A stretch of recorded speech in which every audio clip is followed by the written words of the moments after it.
up then. All right. So today we're being joined by the new head of development at the Collingwood Footy Club, Josh Fraser. Josh, thanks for coming on. Thanks very much for having me on, Coop. Now, Josh, obviously you're a former Collingwood player, former Northern Blues coach in the VFL, former Northern Bull Ants coach in the VFL, along with many other roles. Of all the roles so far outside of playing, what's the one that's been the most enjoyable for you so far? Oh, it's a difficult question. I think every coaching role I've had has been filled with a lot of enjoyment. So far, my coaching journey's led me down the development path, and along with that, I've had the good fortune of being able to coach my own side, both in an alignment setting at Carlton and in a standalone setting at the Northern Bull Ants. But look, I'm really embracing and enjoying this new role at Collingwood as the head of development. It's a little bit more of a holistic approach to the development side of the football program. We've got a lot of young players in their first to 4 years, and there's a really sharp focus on those guys, but also a heavy focus on the fundamentals throughout the playing group. So I must admit, I am really enjoying it. I certainly love the connection that we built at the Northern Bull Ants in the last sort of 12 to 18 months, and the journey that football club went on to stay alive and stay in the VFL competition. I was really thankful to be part of that process, but there's no doubt I'm enjoying this new role at the Pies and working with a really great, knowledgeable group of coaches as well. So you talk about some of the younger guys you're looking at, the head of development. What are some of the young guys in particular that you're keeping a big focus on to help their careers go ahead in the right way?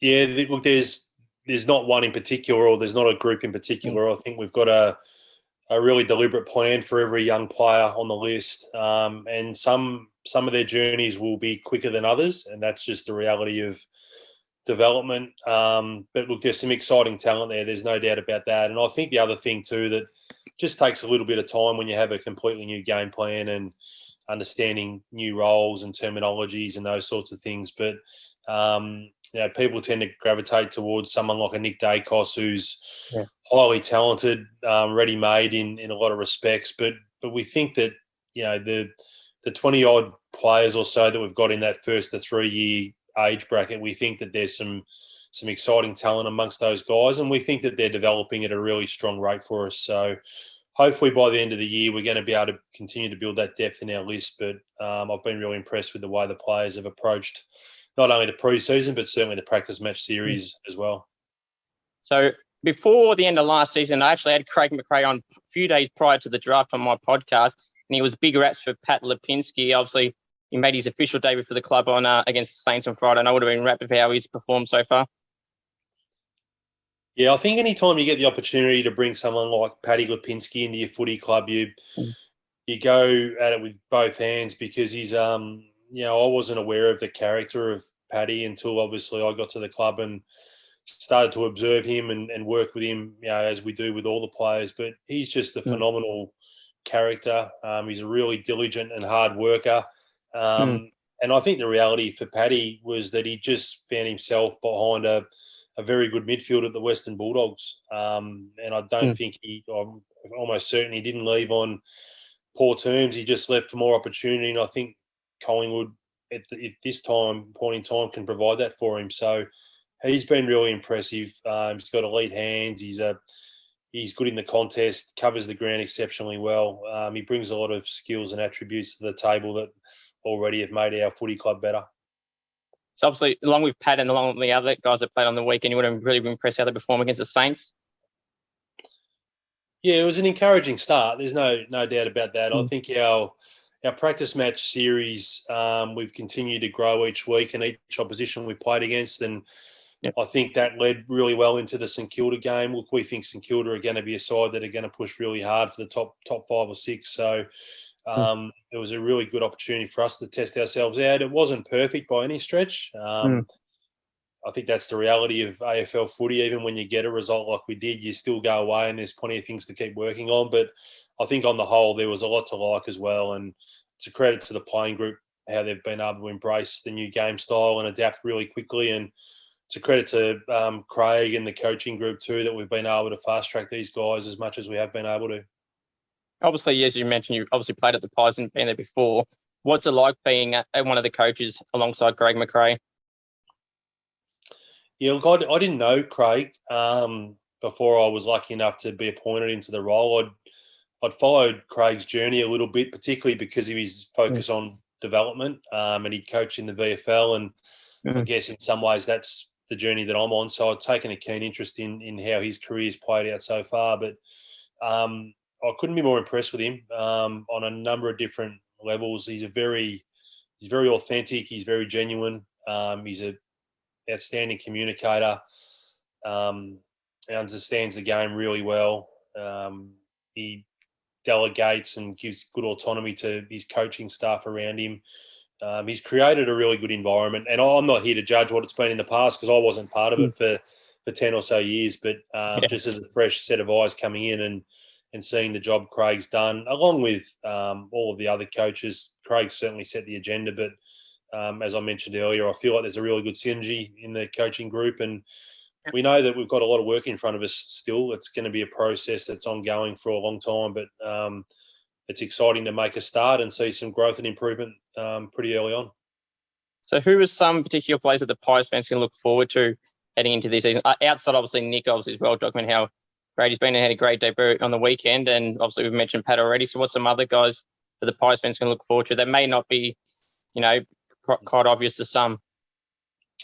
Yeah, it's a really good question. I think it is hard to individualise because I think there's a lot of guys, particularly that younger group, who have got a lot of talent, and I think they're just going to get better and better as the season progresses. But I'm a really big fan of Reef McGuinness. I think he's a guy with huge upside. I think Finn McRae's got huge upside. I think Caleb Poulter's got big upside. His ability to run and break the lines. I really like the young guys that we've brought into. I think Harvey Harrison, Arlo Draper and Cooper Murley, they've all shown more than enough in their early time at the footy club. And then, you've got a young key position player who came in the mid-season draft last year in Aiden Begg, and he's developing really well. So already I've sort of haven't mentioned guys like Trey Rusco and Trent Bianco and Jack Ginnivan and Bo McCreary. But there's so many young guys that we're really excited about. And I think on the other end of the spectrum, so someone like a Brodie Grundy, I think in many ways has been a victim of his own sort of lofty standards over the last couple of years. I think he's having a really good summer, and I thought he was really good against the Saints. Jamie Elliott, I've been impressed with. Scotty Pendlebury just keeps sort of reinventing himself across the ground. Jeremy Howe's been exceptional. And Taylor Adams, I think, someone that's really stood out to me in terms of the way he trains and the standards he sets. So, again, I've left players out, which is unfortunate, but you could really pick any number of players on the list at the moment, and in some way they've impressed. Obviously, it'd be really good too soon, obviously, after this week to get Braden Maynard back and then Jordan Ruffin not long after that. Yeah, no doubt. Those guys with experience play a really important role for us. And, I think most sides, the success and failures of most teams depend on the health of their list. And, we've got a really good sports high performance manager in Jared Wade, who's done a great job with the group over summer, and we think our players are set up really well. And it was unfortunate that Braden got the suspension, but I know all the work he's put in over summer, he's going to be ready to the ground running when he comes back. Yeah, we'll backtrack all the way to your career, obviously all the way back in pick 1 in 1999. How was your feelings? Obviously, the draft is different now, obviously, but what was it like around that time being given pick 1 at the Pies? How'd you feel about it all? It was really exciting, Cooper. Yeah, I was. Feels like a long time ago now, and it is, I suppose. Lots of excitement.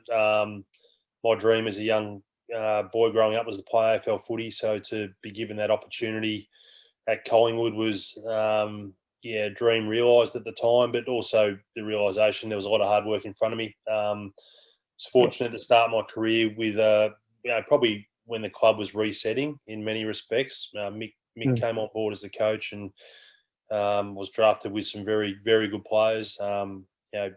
Benny Johnson and Leon Davis and Reece Shaw are a couple that jump out.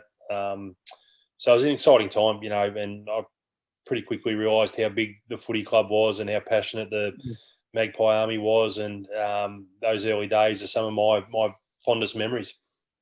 Obviously, if people don't know, as I said, pick one in 1999, played 200 games exactly for the Pies and 18 with the Gold Coast. So obviously that move from the Pies to the Gold Coast obviously was starting up around that time. How hard was it to make that move from the Pies to the Suns, or kind of a bit more forced?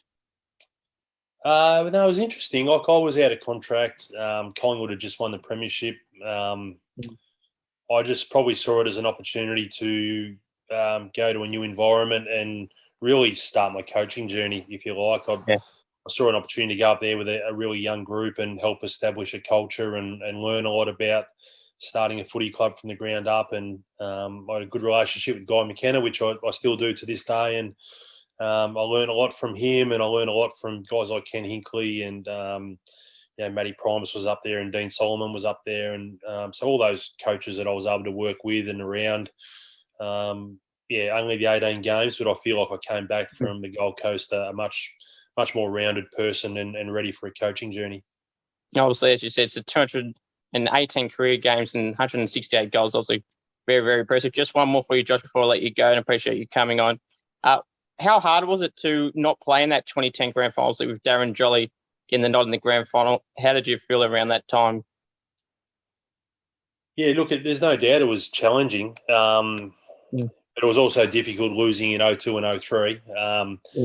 And, when I reflect on my career, I'm really proud of having some longevity in the game and playing 200 games of footy. But there's no doubt that there is a bit of a hole in my playing career, and that could have been easily filled with being part of a premiership. And I think most players aspire to play in a flag, and it was disappointing. But looking back, it was absolutely the right decision by the footy club. You can't argue that. And as much as I wasn't part of the day itself, I'm still really proud to have played a part in the process to get there and win a premiership. That premiership was set up for many years and took a lot of work, and there was a lot of players outside of myself that missed out as well. So, no doubt we all hurt and would love to have been a part of it, but ultimately the club's bigger than any one individual or any group of individuals. And I guess ultimately we all look back and we're just proud that the club was able to achieve a flag.